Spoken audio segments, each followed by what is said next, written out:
the ROV came up the prow of the ship, and it was immediately apparent that the bow railing had fallen and that it was missing. But they may have located something else. This was something that we knew should be down there, and we found it on the last day of the mission. Ever since Dr. Robert Ballard first discovered the shipwreck of the Titanic in 1985, the railing around the ship's iconic bow has appeared front and center over the decades.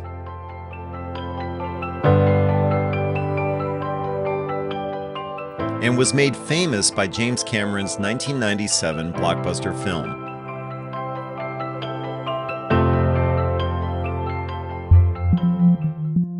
But now, Titanic's famous railing is gone. This is just such an iconic part that is so ingrained in our minds that we immediately noticed this change, and it kind of took the wind out of the room. When we arrived on site, the ROV came up the prow of the ship, and it was immediately apparent that the bow railing had fallen and that it was missing. Shocking new photos from the wreck of the Titanic highlight the effect the North Atlantic Ocean has had on the famed ship over time. A 30-foot-long section of the legendary deck railing has disappeared, breaking off and falling to the seafloor. RMS Titanic Incorporated, which is the company holding the salvage rights to the Titanic, completed this 20-day robotic survey expedition of the shipwreck. We were so excited to go down this year for our expedition and see what the condition of Titanic is. It had been 14 years since our company had been back, and what we saw was bittersweet. We found some artifacts that are pristine and exactly as we would hope to find them. And then, of course, we saw the railing of the bow has now collapsed and fallen to the seafloor. These kind of changes are not unexpected. They're inevitable because the decay of the ship is just going to continue. In the 14 years since RMS Titanic Incorporated has explored the shipwreck, other expeditions have revealed the slow collapse of the railing. For example, OceanGate in 2022.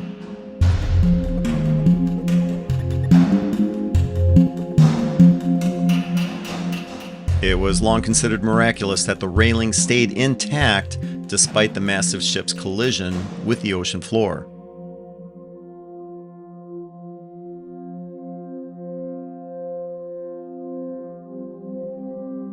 But in this expedition footage, it is clear the slow effect the saltwater has had on the legendary railing.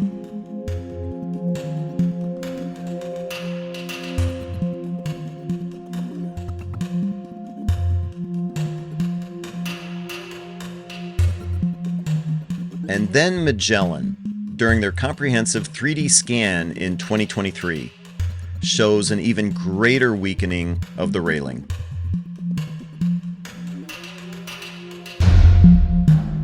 In 2010, we actually did a comprehensive map using sonar, and technology has just evolved so much in the last 14 years. This time we were able to go with 2 ROVs, the first one being primarily focused on photogrammetry and imaging, the second one being focused on all sorts of scanning. We used LiDAR, we used sonar, we even used a hypermagnetometer to really understand the condition of the metals and how the ship is deteriorating.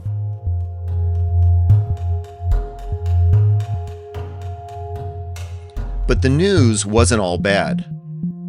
The team found a 2-foot-tall bronze statue lying in the debris field that was once on display for first-class passengers, but was since thought to be lost forever. The statue, which is named Diana of Versailles, was last seen and photographed by Robert Ballard a year after he discovered the famous wreck in 1985. Diana of Versailles hadn't been photographed since 1986, a year before we did our first exploration, and she was considered lost. No one knew where she was in the debris field. And so we were so happy to rediscover her on this expedition. When we found Diana, it was just a huge relief. This was something that we knew should be down there, and we found it on the last day of the mission, the very last possible moment where we could have found her. The statue was the centerpiece of the first-class lounge. But the ship split in two as it sank, and the lounge opened up as a result, scattering hundreds of thousands of artifacts across the massive debris field. In the chaos and the destruction, Diana got ripped off her mantle and she landed in the darkness of the debris field. RMS Titanic Incorporated, which has pulled thousands of items from the site, plans to return next year to pick up more relics.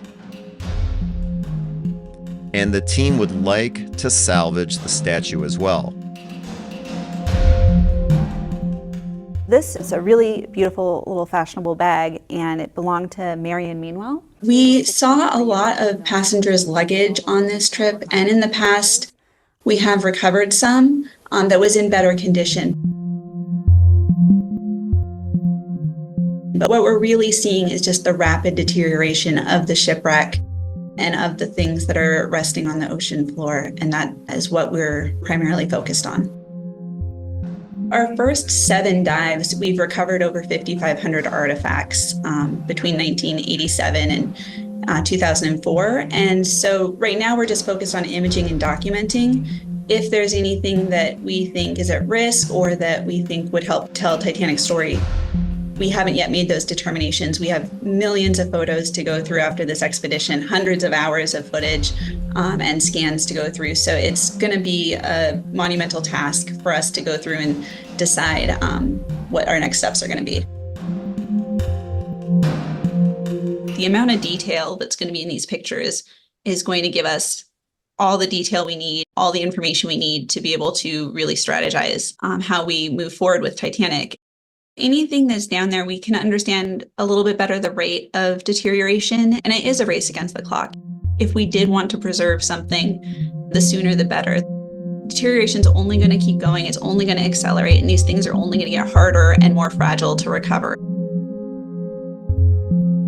Please put your opinion in the comments section below. Should they recover the statue? Or should they leave it as is? To see more about the Titanic, check out this fascinating video about the pairs of shoes scattered around the shipwreck.